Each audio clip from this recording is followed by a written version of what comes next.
ब्रेकनंतर एक महत्त्वाची बातमी। उपमुख्यमंत्री एकनाथ शिंदे अमित शहांच्या भेटीसाठी रवाना झालेले आहेत। नाराजी वरिष्ठांच्या कानावर घालणार अशी माहिती सूत्रांनी दिली आहे। उद्या शिंदे बिहारमध्ये नितीश कुमार यांच्या शपथविधी सोहळ्याला सुद्धा उपस्थित राहणार आहेत।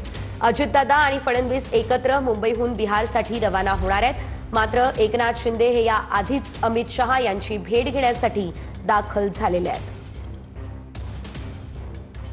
या संदर्भात अधिकचे अपडेट आमचे प्रतिनिधी प्रमोद जगताप यांच्याकडून घेऊयात। प्रमोद, एकीकडे आपण पाहतो एकनाथ शिंदे नाराज असल्याची चर्चा, दुसरीकडे अमित शहा यांची भेट, काय अपडेट?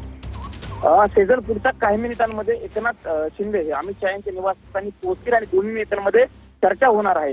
सायंकाळी खरं तर अमित शहा पाटण्याला जाणार आहेत बिहारच्या उद्या होणाऱ्या शपथविधी समारंभासाठी, पण त्यापूर्वी एकनाथ शिंदे हे अमित शहा यांची तातडीने भेट घेत आहेत। काल ज्या पद्धतीने महाराष्ट्रामध्ये राजकीय घडामोडी घडलेल्या होत्या, एकनाथ शिंदे यांच्या पक्षाचे अनेक मंत्री असतील त्यांनी मंत्रिमंडळावरतीच्या बैठकीवरती देखील बहिष्कार टाकलेला होता। त्यामुळे नाराजी एकीकडे बघायला मिळत असताना दुसरीकडे केंद्रीय गृहमंत्री अमित शहा यांची भेट घेण्यासाठी एकनाथ शिंदे पोहोचत आहेत।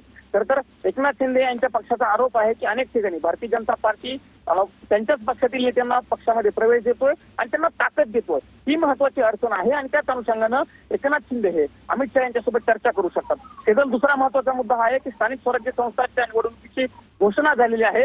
आश्वासन दिलेलं होतं एकनाथ शिंदे यांना की महायुती म्हणून निवडणुका लढू, मात्र अनेक ठिकाणी एकनाथ शिंदे यांचा पक्ष खरं तर स्वतंत्र निवडणूक लढवताना बघायला मिळते, कारण भारतीय जनता पार्टीनं स्वतंत्र निवडणूक सगळ्याच ठिकाणी लढण्याची तयारी केलेली आहे। त्या पार्श्वभूमीवरती देखील ही होणारी भेट अगदीच काय चर्चा होते बघणं महत्त्वाचं असेल। धन्यवाद प्रमोद दिलेल्या अपडेट्ससाठी।